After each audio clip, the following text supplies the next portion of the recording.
Good morning, ladies and gentlemen. Thanks for battling through the fog this morning from hopefully what was a good evening last night to make it here at 8:30. At the front, there's some swag. So if people want a notebook, Federato notebook and pen and what have you, there's some extra up here. Grab that on your way out. I think the next thing I need to say is that you were probably expecting Will Ross this morning. I am not Will Ross. I'm Ben Howell. Will has been detained in the United States of America, not in a sinister way. He's just got business to do over there, nothing to do with ICE.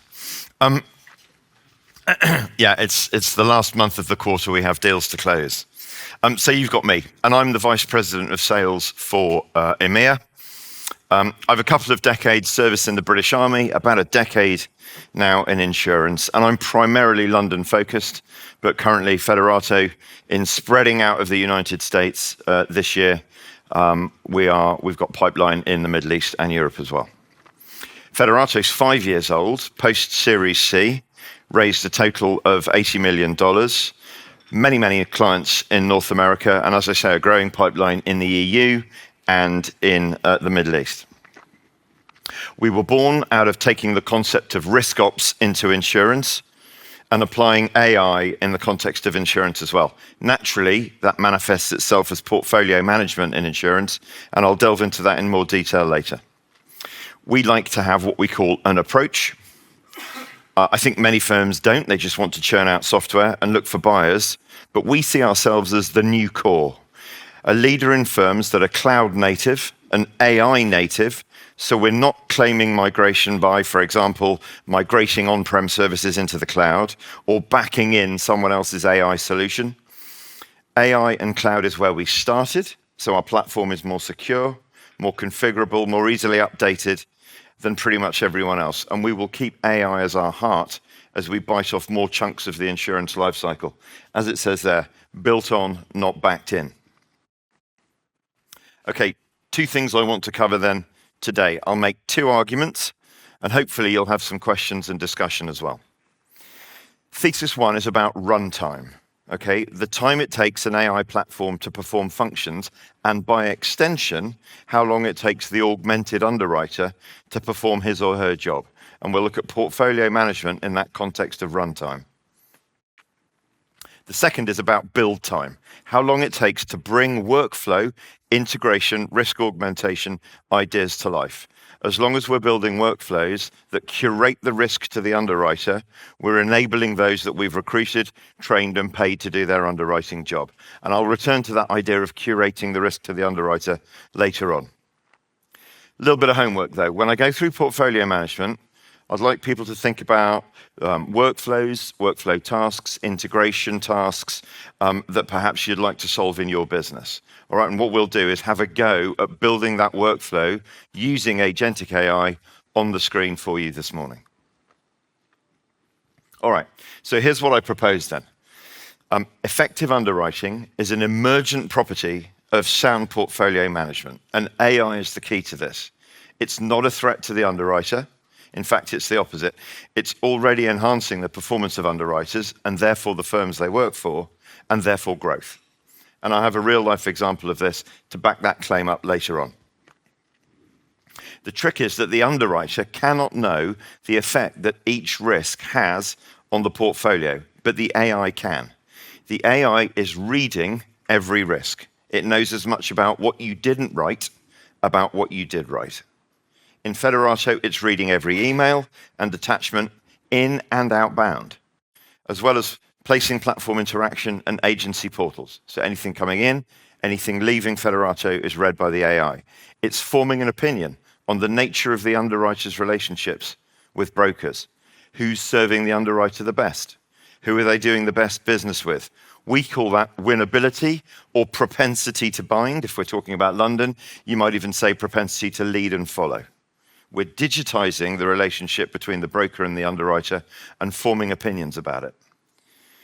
I'm urging with this businesses to be strategic. Start with the portfolio and the more tactical business of underwriting will follow. And this is a sort of mindset shift to the concept of risk ops.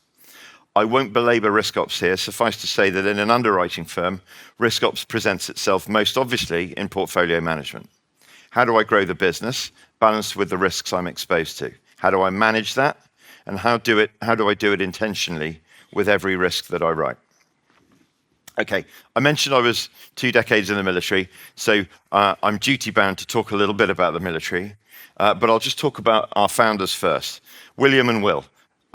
They started Federato with this AI basis of portfolio management. They were given some money to do wildfire modeling in California. The pandemic struck. They ended up in a log cabin in Idaho, and they did 1,200 hours of interviews with underwriters and soon realized that solving wildfires in California wasn't the problem they needed to solve. The problem they needed to solve was how does the underwriter write in the context of the portfolio, knowing the effect that the risk they're looking at has on the wider book. So that's an inspiration for me, as is my military service, and this is a little peek into how we plan operations in the military. And I think there's real read across here to this underwriting idea that I'm talking about. So in the red box there, and I hope you can read it, we have the individual asking what his or her superior has asked them to do and what is their part in that plan. It's important that the actions the unit takes are in the context of the wider operation. We might call that synchronizing military operations. Much as a reinsurance underwriter should always practice their art and science in the context of the portfolio. And that's difficult, and we'll come back to that. The officer then looks at the freedoms and constraints in blue. These are control measures, and they're aimed at synchronizing military activity and avoiding problems like blue on blue. The underwriter similarly has constraints placed upon him or her. Fairly obviously, they're the firm's appetite, referrals, approvals, letters of authority, and so on. And last, on a fluid battlefield, the army officer always asks, has the situation changed?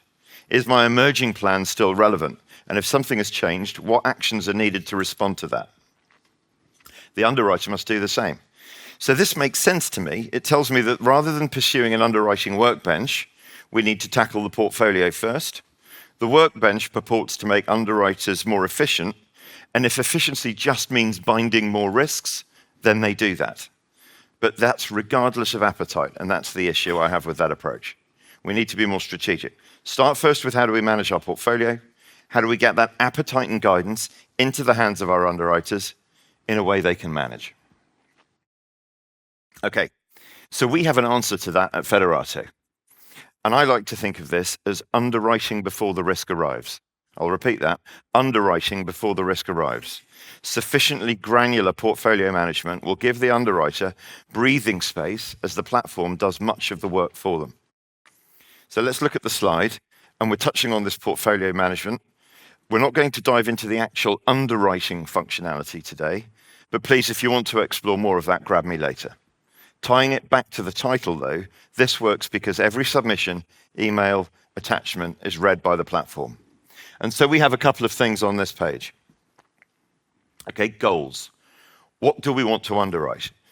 Appetite, broken down into 4 big buckets here of rate, retention, new business, and renewals, but also then line of business, geography, the insured, down to hull type, construction type on a property risk, sanctions, Dun & Bradstreet checks, cyber exposure, ESG appetite. Whatever you have in terms of appetite in an underwriting firm can be put into the Federato platform. Rules. How do I want to underwrite that risk? What processes for approvals, reviews, and referrals do I want the underwriters to go through? What underwriter behavior do I want to encourage?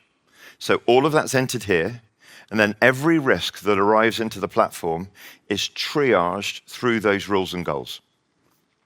The platform can only do that because the AI is reading everything. Okay, as an underwriter, I want to underwrite. I want to do it all on the same platform, and I want to be shown risks that are firmly in my appetite. So we put the guidance into the same platform that the underwriter uses. So no more emails, no more PDFs about appetite referrals and underwriting rules that get lost, missed, or misunderstood. We are putting the portfolio guidance into the platform the underwriter uses. The underwriter has to deal with volume and complexity on a daily basis. He's faced with rules and regulation as well. So this makes sense to me in that it's simplifying the underwriter's work. So we covered what do I want to underwrite, appetite, on the last slide. Well, this risk has been assessed as to appetite. So when the underwriter sees it, he gets this picture. Some risks that are out of appetite, the underwriter may never see if the firm so wishes. Don't spend time risk analyzing risks that you're never going to write.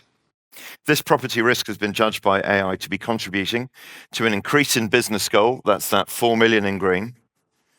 It's got headroom against an accumulation limit, and the underwriter still has capacity against a geographical limit there, the 136 million on the right-hand side. So the underwriter can write this risk. It's in appetite.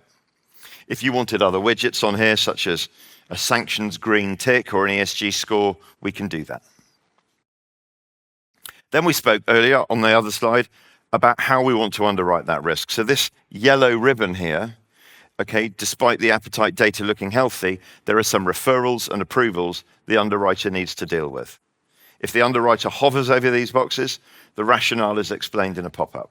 Referrals are handled in the workflow, so friction's reduced. The underwriter can confidently get the approvals and write this risk. He or she is not being shown business they'll never write, so they have more time to underwrite. That's a key point that I want you to hold on to. Okay. It also, therefore, makes a great deal of sense to have the BI or MI or decision support in the same platform as the guidance was put in and that we're underwriting in. So we have portfolio insights. Portfolio managers can see how the portfolio is performing, but the screen is configurable to individual underwriters and teams, reinsured, delegated entities, and so on. Information that is anywhere in Federato can be everywhere in Federato. So underwriting leadership can review performance against plan in real time. You'd expect to see metrics like new business versus renewal, rate adequacy, but this will also show turnaround times because it's looking at every timestamp on every email and every placing platform. It will show referral activity, broker responsiveness, which brokers got back to you on subjectivities the fastest, which brokers didn't. It will pull in claims on the risks you've written and show that so you can start to see loss ratios and so on and so forth. It's really powerful when reviewing, when conducting underwriter reviews or reviewing broker relationships and performance. So, armed with this decision support data, we can do something really clever. And I now have to navigate my mouse over here onto there. So going back to my earlier military analogy, what do I need to do to the portfolio if the situation has changed? What if the plan that we executed on isn't working as perfectly as wish? Do we need to make some changes based on the data? And if we do, it's done like this. And I'm going to have to come and point a couple of things out to you as this plays. So this is the dashboard in Federato. And we're going into this portfolio goals piece that I spoke about. And I'm going to find a particular goal. And this happens to be a goal on geography. So locations in low appetite zip codes. It could be risks, property risks in Monaco. It could be aviation risks in Switzerland. And what I can do here, once I've gone into the rule, is I can go up to the top and I can edit the rule.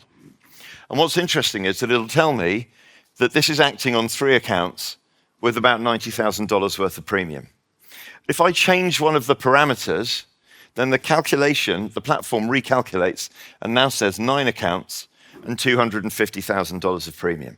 So the platform is running that rule over the risks that are already in the platform and saying, this is how your portfolio would change. This is how your appetite would change. These are the accounts that would be brought into appetite if you make this change to appetite. It can also then give you an indication of, okay, so of all of the risks that I'm getting each day, the ones that haven't arrived yet, what additional business then would I be expecting to bring into appetite if I make that change? And that's that idea of bringing performance against plan. And because this is real time on the Federato platform, you can do that daily if you would wish. You probably don't. You want to do quarterly reviews or monthly reviews. Is my plan panning out in the way that I expected? What do I need to do to my appetite in order to tweak it? You go into the platform, you make the change, you promote that into production, and then instantly the underwriter's view has changed. You don't need to provide fresh direction. It's there on the platform. The underwriter's list of risks has changed. Okay. I need to bring my cursor back.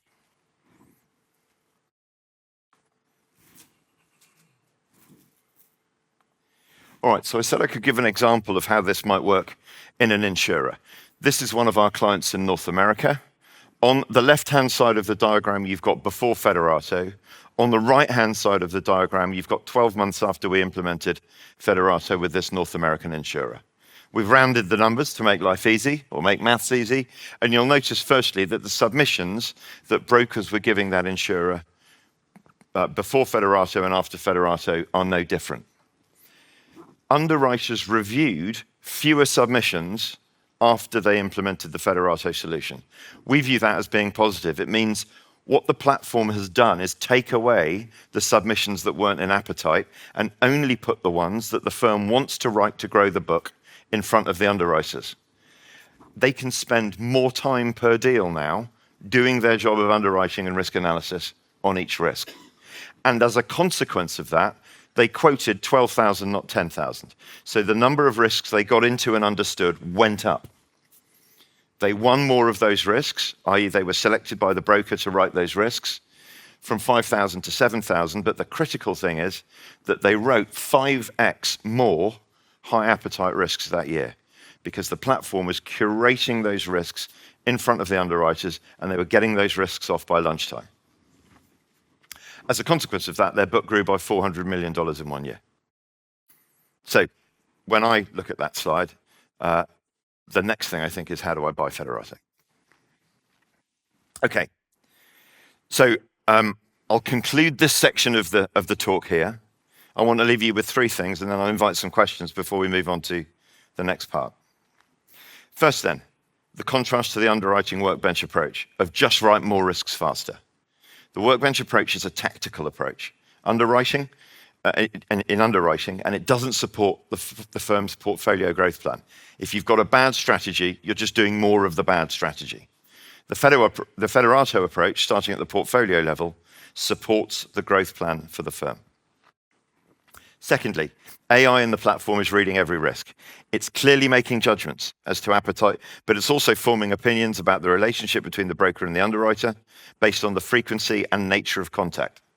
So in triaging, it will put the risks from the best brokers at the top of the list, and it will put the low appetite risks and possibly from the brokers who are not serving you as well at the bottom of the list. AI reads everything. It knows as much about the risks you did right as the risks you didn't. Thirdly, MGAs using Federato have broadened their authority with their capacity providers. Insurers using Federato are able to demonstrate a forensic command of the portfolio to reinsurers, and often that means greater capacity from capacity providers, better terms on reinsurance from reinsurers. So my advice to the reinsurers in the room is, when considering who to reinsure, look for the insurers who are using Federato. They have got the best managed portfolios and therefore the highest level of confidence. All right, so before we get into agentic AI, any questions about that portfolio management approach and anything you've seen? So, just wondering, how do you capture additional information that's given orally? If the broker has been queuing up on his knees before the underwriter, is there a microphone next to the underwriter that transcribes all the possibly erroneous information that's being fed? So that's a really good question. We've thought about that. I mean, that's particularly for me, apposite, because you're describing the Lloyd's box, okay? But what we know is, even though we've got PPL white space and other placing platforms in the market, as well as email, which of course is being read by the platform, what we know is that the transaction data is normally provided by the broker to the underwriter over white space or PPL or email. The approach at the box usually is not to present the risk. It's just to say, did you get it? What are your thoughts? And so on. That can be a useful conversation, and no, we don't capture it. But of course, everything that's vital on that risk that's going to result in the underwriter writing it has to be recorded, so that's provided electronically. We could, of course, use the microphone on a computer, and we could quite easily take down, you've done it on your phone by pressing microphone and asking it a question. The technology's there, and we could record it and make sure that was appended to the risk. We don't currently do that because it probably is just Lloyd's, but it's a good question. Thank you. Anyone else? Okay, great. Let's move on. Okay, so this bit is about AI solving the build-buy debate. And I'm sure many of you will be familiar with this. There are lots of firms that prefer to build. There are lots of firms that prefer to buy. There are some that do both. And with that comes integration issues, licensing, support, and so on and so forth.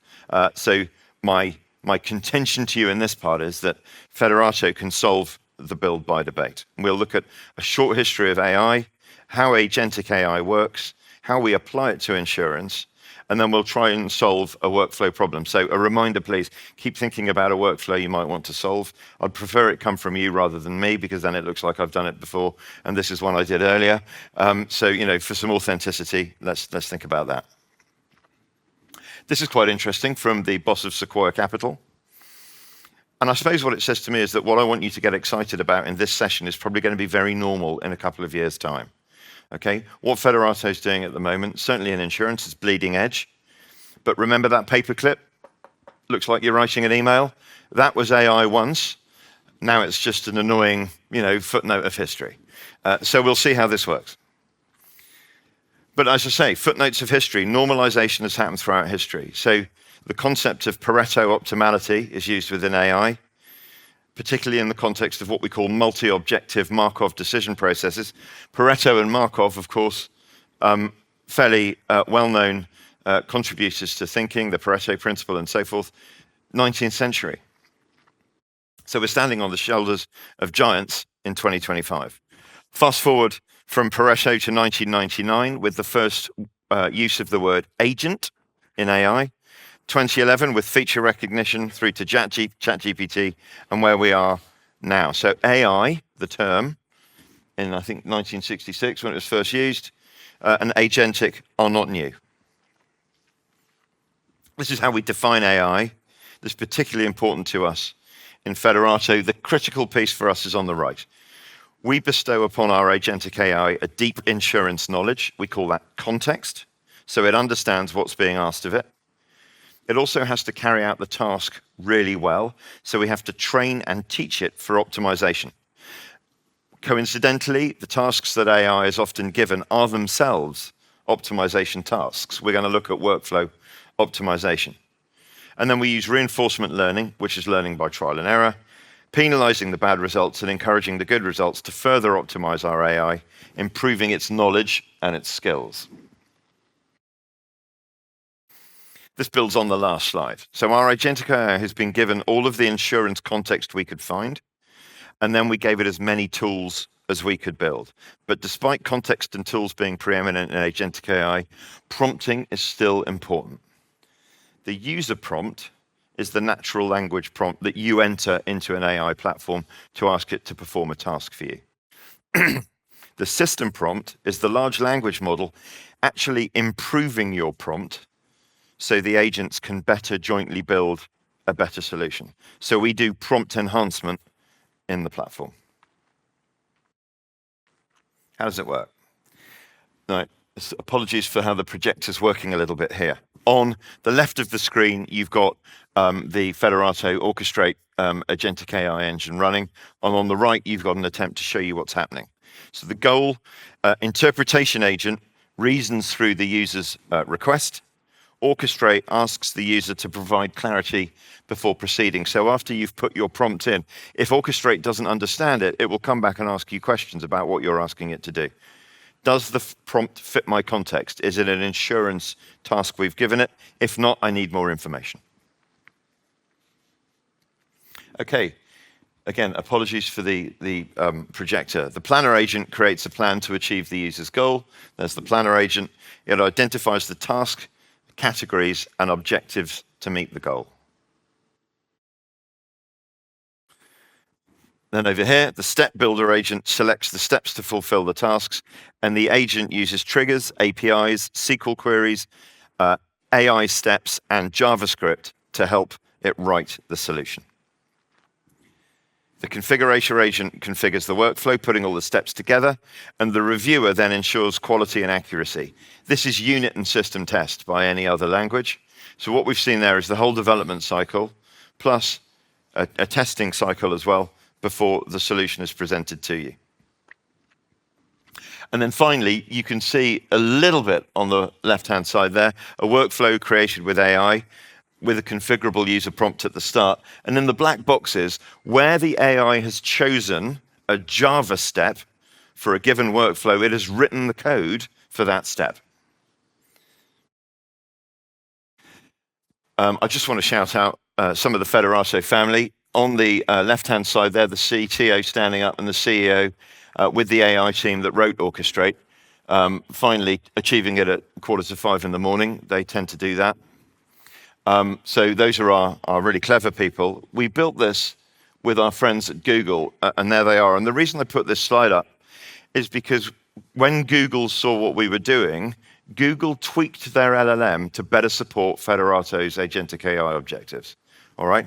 Our developers are based in the Valley. We've got very good relations with Google. We've got ex-Google employees in the firm, and a Goliath saw what we were doing and tweaked their model slightly to better support us. And that really does sort of talk to this sort of bleeding edge innovation that we're trying to do at Federato. Okay, so how are people using it today? By delivering information that the underwriter needs before they even need to ask for it, agentic AI can save the underwriter time of having to search for information, and it can help them maintain underwriting discipline and write quotes that will maximize profitability. It can recommend specific exclusions based on the time of risk, summarize recent news, and generate a summary of the week's bound business. We can draft emails requesting more information on a submission when fields are missing. We can automate drafting and delivery of notification, and we can draft decline emails. And earlier on in the first part of the chat, I spoke about how the AI is reading everything, but not everything is going in front of the underwriter because some of it is not in appetite. And what the platform can do is draft an email and send that back to the broker using the appetite criteria in the platform and saying, thank you, don't want to write this risk because it's not in our appetite for these reasons, A, B, and C. However, we'd love to see risks that are, X, Y, and Z. And send that to the broker. The underwriter is not taking care of that process. The agent is doing it. AI is obviously very good at spotting patterns, and agentic AI can spot areas that need underwriters' attention. So flagging risky renewals, flagging geographic concentration, and also surface past winning strategies for similar policies. How did we underwrite something that's similar? We can give a natural language prompt to the underwriter in the UI to remind him or her of how they might have written a similar policy in the past. I just want to say, though, that second bullet, flagging geographic concentration. Hang on a second, that's an exposure management platform. So now, with agentic AI, if you want to build a workflow that says also, show me if this risk is part of a cluster of similar risks, we're now saying that the underwriting platform can do exposure management, and you don't need a separate license. You just need to build the workflow that speaks to exposure management. Okay, so I want to try and do it live. It's a little bit difficult. I'm going to have to change the screen. So please bear with me for a second.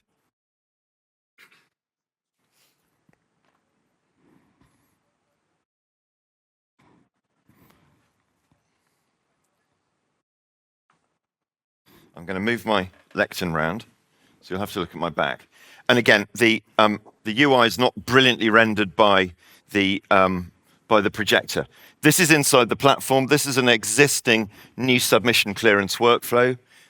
It's not really relevant to what we want to do. This is the Orchestrate panel on the right-hand side. Does anyone have any ideas for me as to a workflow they might want to see us build? In which case, I'm going to go down here, and I'm going to say, build a workflow that ingests, I can't see what I'm writing, property submissions for, geocode the submission data and look for construction type if the property is a concrete building in Monaco, send an email to the broker notifying of intention to underwrite. All right, so it's what am I asking you to do? I'm asking you to read my inbox. I'm asking it to recognize property submission. I'm asking it to find the location from the risk data in the attachment or the statement of values, whatever it might be. Where is that property? I'm asking it to see if the broker has provided me with the construction type, and I'm saying if it meets the criteria of being in Monaco, made out of concrete, then tell the broker that I'm going to go away, do some rating, but I'm going to underwrite that risk because it's in my appetite. All right, so what it's got to do is it's got to reason over data, it's got to formulate an email, it's got to do a number of separate tasks in order to achieve that aim.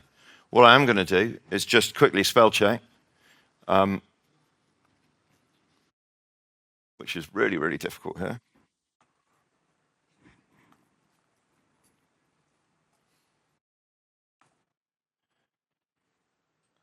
I can leave submissions. Okay, so it's thinking. Now, in the platform, what it does then, it uses, so it's starting to code, and it uses natural language to tell us what it's doing. So I'm starting to build the workflow. What do I need to do? I need to geocode the submission data. So it's read my natural language prompt. It's doing some prompt improvement in order to make my prompt better, to turn it into something that the agents can better handle. You saw there it's starting to write some JavaScript code. And I'm now doing my best to fill in for a few minutes while the AI is writing the solution to the problem we've just given it. But it will only be a few minutes. And this might be something that would normally take an IT firm a sprint, 2 weeks to do, and then do some testing, go back and bug fix, promote it into production, and so on and so forth. So this just goes back to this idea that I started with of build time. We're really trying to drive down the build time that insurance firms go through or IT firms go through in bringing new products, new workflows to market. If I want to start writing a new class of business and I want a workflow in the platform that deals with it from submission and so on, then we build it here. So that functionality, is that intended for mass usage by individual underwriters to say, I want to have my own workflow? Or is that intended for the development team in your clients to build what underwriters want faster but still control set? So that's an answer for the client in how do they want to regulate this. And obviously we have rules and permissions-based access controls on the platform. And so this falls under the heading of rules-based access control. Certainly, this is something that IT would want to do, but I think enterprising underwriters in the right sort of firm can improve their own workflow with this. Large firms probably sit in IT. We're dealing with some very small MGAs in London at the moment, 20, 30 people. IT is also ops, is also other things. And so actually, everyone gets to have a go. And they're using it, in these small MGAs, one in particular in my head, currently writing 2 lines of business. They've got a 5-year plan for 5 new financial lines of business. They're going to use this and something else called policy lifecycle, which is another demo in itself, to build out those workflows for those classes of business and expand the business that way. So, suppose you had a situation where your own underwriter was discussing with a competitor about joining the competitor. And suppose that particular underwriter then try to use those tools to see what his own portfolio composition is. He would be minded to bring that information to the competitor he's on the boat of joining. So how do you prevent leakage? I can't imagine underwriters are that ethically barren, to be frank. I thought they were all terribly honest people. It's a good question. I mean, that talks to the whole wider ethical use of AI and all sorts, doesn't it? Really, we're here to provide the kit. We hope that the recruiting selection process that underwriting firms go through for their underwriters weeds out any, sinister behaviour. Oh, what's happened there? Right, hang on. So I've been talking for too long. Let's just get back into the computer. Okay, I just want to show you, it's errored, okay. However, it has produced something for me, so what I'm going to do is just show this. I'm just going to make this bigger so you can read it.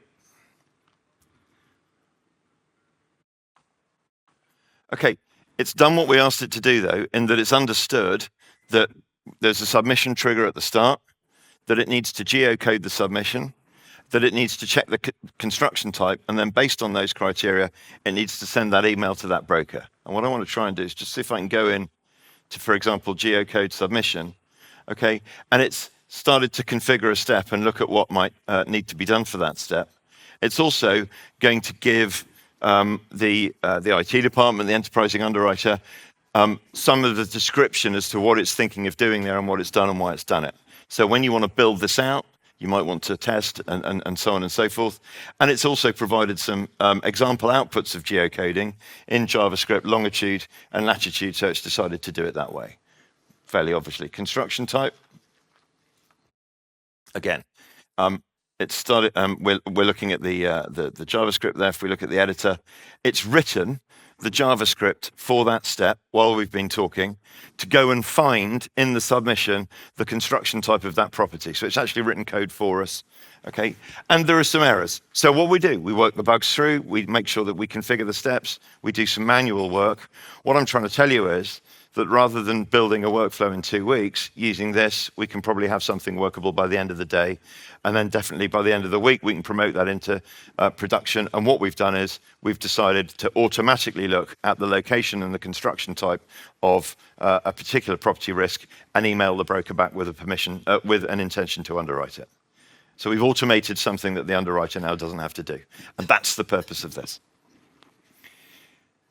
So I guess my point then is, going back to what I said earlier, and I'll turn around and face now, is you buy Federato, you use all of the stuff that Federato confers on you in the first place, all of that portfolio management, the fact that it contains within an underwriting workbench, and then you build out further classes of business, further functionality and further workflows in Federato.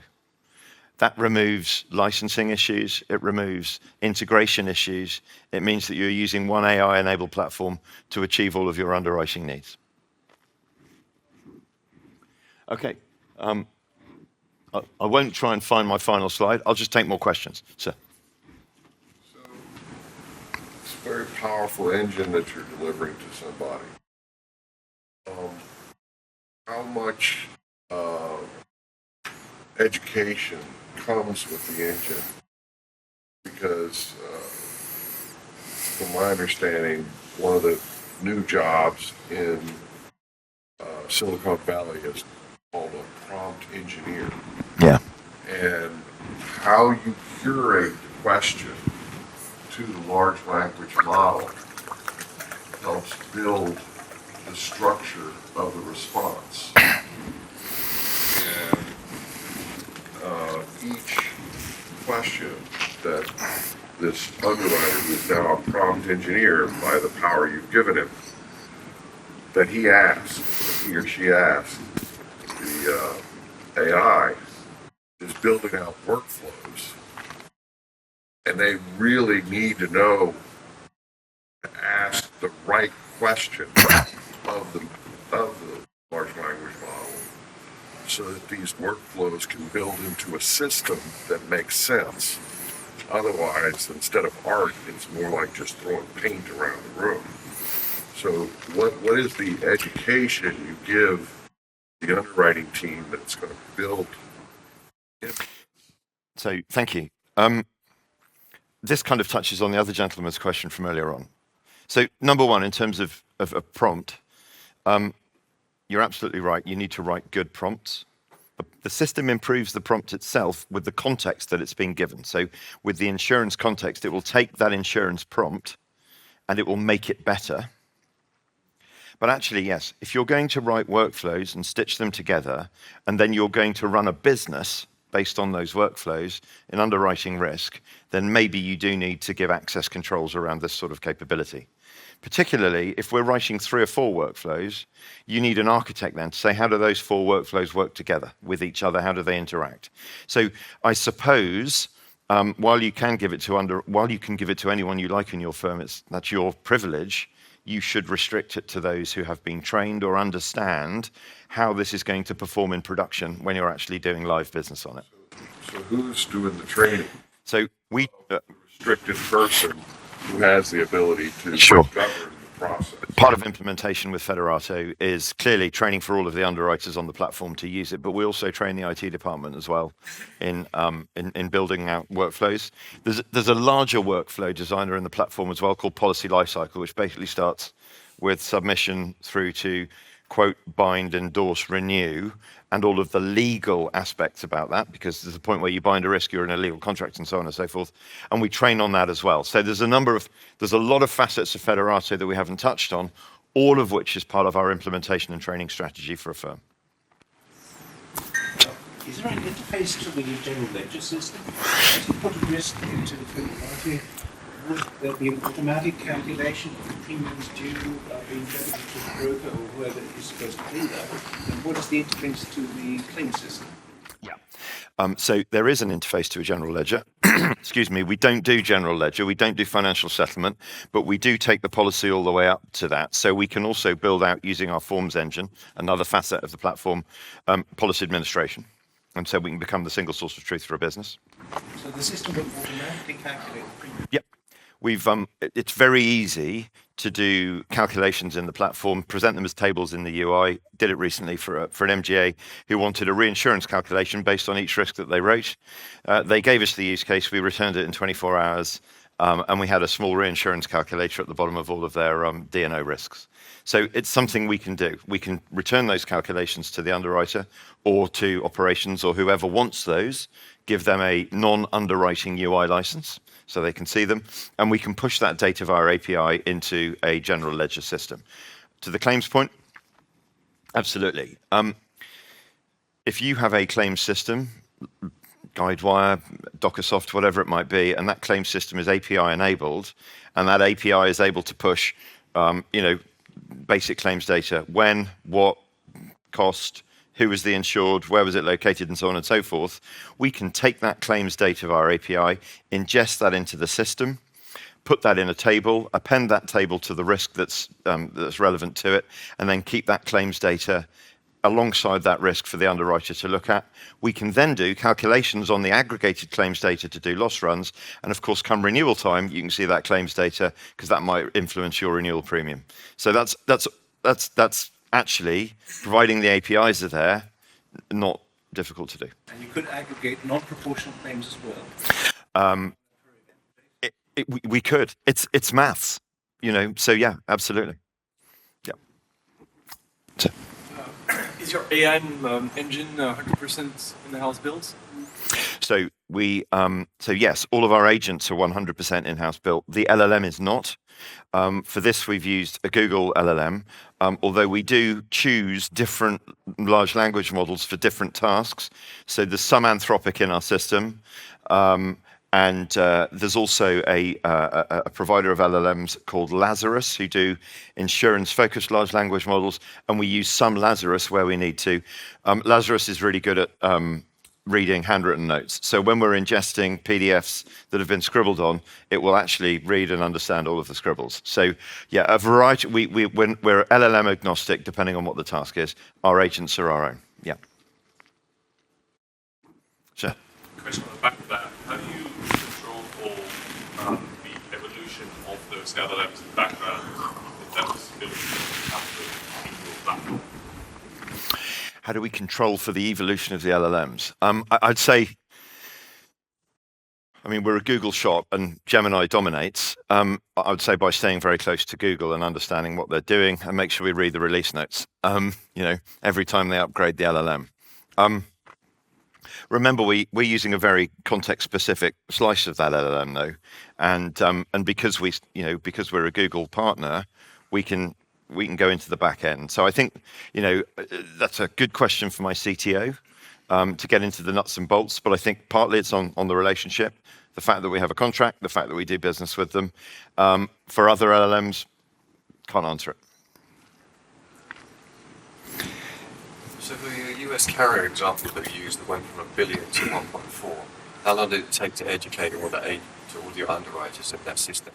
So we put the first class of business on in 9 to 12 weeks. there's a little bit of a how long's a piece of string there. What is that class of business? How many underwriters are underwriting it? How many of them do we need to train, and so on and so forth? But for that business, I think we finished by 9 months. But the first people you're using it after about 3. We continued implementation. And of course, once you've done one class of business and you've done the integrations necessary, well, those integrations are probably relevant for the next and the next. So you speed up and you just go around that cycle faster and faster. And that's really good for change management because people see other classes of business using Federato. So underwriters want to pull it into the firm and it's not something done to them. But that was over about a 9-month implementation. And then obviously they were using that, let's say, for the last 9 months of that 12-month period. And that's the change they made by writing more risks that were high appetite risks. Okay? And those high appetite risks from those better brokers that were supplying better information, that were more responsive with subjectivities, and so on and so forth. That's what gets you that profitable growth that everyone's after. Okay, we can stop there, unless anyone has any more. Thank you very much for your time. Oh, sir. So just a really small one. This is in the context of commercial insurance. Do you have any reinsurance clients? Can I take your name and come back to you with that? We may have some guys in North America doing reinsurance. Mostly our ideal customers, though, are Tier 1, Tier 2 insurers, MGAs, MGA aggregators. MGA aggregators particularly, who can see all of that portfolio information aggregated up to them for all of the MGAs they look at. But I'll come back to you. I mean, it will handle bordereau, it will handle reinsurance. You can put reinsurance appetite into it, push the bordereau through the criteria, and then see, okay, what was written that wasn't in appetite? Where are the edge cases? So you flip the model, and that's how we deal with reinsurance or delegated business. Yeah. So we... Yes. My question is there any risk of bad information or fake news or some things could jeopardize the... That's a really good question. I mean, primacy is given to the data provided by the broker. It's important to say there are tiers of data primacy. Primacy is given to the data provided by the broker and the risk and the attachments and the email. But the platform can do web research based on what's in the submission and highlight that web research to the underwriter in free text in that UI.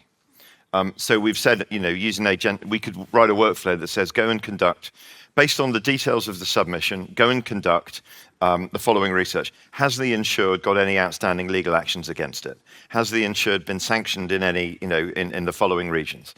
Has the insured been in the news recently? Come return that information to me. And the platform will go and do that. And yes, so if it goes and reads Fox News, it will bring back rubbish. But if it goes and reads the New York Times, it will bring back something better. I mean, it's going to go and find the sources. What it does do, though, is it says, these are the sources I went away and read. So just like Google, when you click on that little link icon, it says, this is what I got this from. The platform does the same thing. So you can always see where it's got it from. Yeah. You say you have a lot of MGAs using a way of sort of making sure that the MGAs remain within their authorities as well. Yeah, so that's a great question. Thank you. Yes, we do. So what we offer when we offer the platform to anyone, but in particular MGAs, we offer 10 non-underwriting licenses, which allow capacity providers to look at that portfolio insights screen configured for them, and they can see the portfolio changing in real time as the MGA underwrites. So if the MGA's got 3 or 4 carriers that are sponsoring it, then it can give logons to those carriers that are sponsoring it, and they can monitor what the MGA is doing on a daily basis. So yeah, that's really good for transparency. The same is true of MGA aggregators. So when you've got firms seeking capacity on behalf of a number of MGAs they're sponsoring, think Mission Underwriting or Accelerant, firms like that, then those MGA aggregators can benefit from that. In the context of reinsurance, of course, an insurer can choose to give a portfolio insights login to its reinsurers, and so its reinsurers can see what the particular portfolio of business, how that's evolving, and get early indications of what they might be seeking to reinsure at 1/1 and so on. Anyone else? Thank you very much, everybody. Thank you.